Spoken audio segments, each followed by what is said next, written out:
Mr. Chairman, thank you. I rise in opposition to the Dent Amendment. My good friend, Mr. Dent. I understand why Mr. Dent and Mr. Fleshman are supportive of this amendment. I have no idea why Mr. Moran is supportive of it, but and I'm glad to see that Mr. Ryan passed up the Dunkin' Donuts that just went by a few minutes ago. First of all, this amendment is misguided.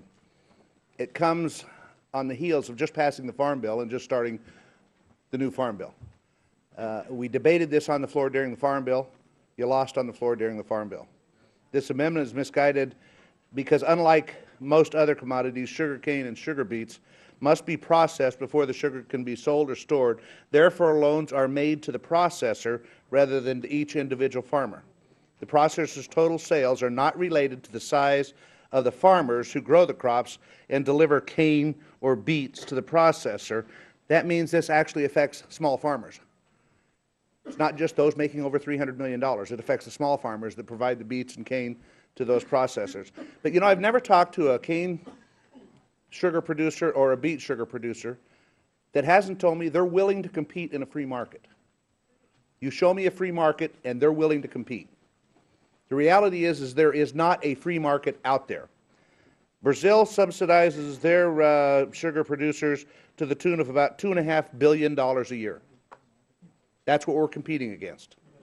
In Mexico, the government owns about 20% of the sugar mills. And let me give you an indication of how this works.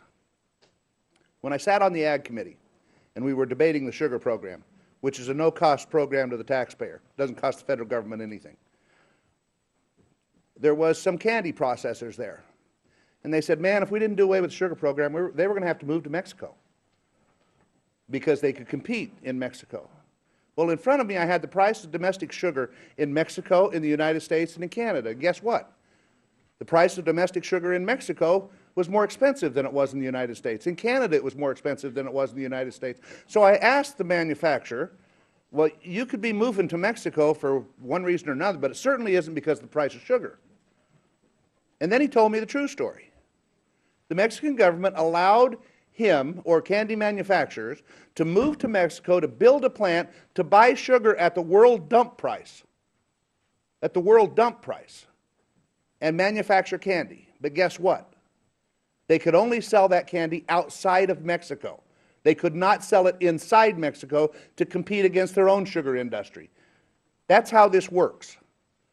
There is not a free market out there. And all the candy manufacturers say, oh, we've got to reduce the price of sugar. I don't see the price of a Hershey's candy bar coming down. And believe me, I'm like a lot of other people here, like Mr. Rooney. I eat my share of them. And I'm supporting all of that education that you support also. But I understand why you're doing this. But it is a bad program. Let the Farm Bill that we have passed be implemented and let it work its way. Thank you, Mr. Chairman.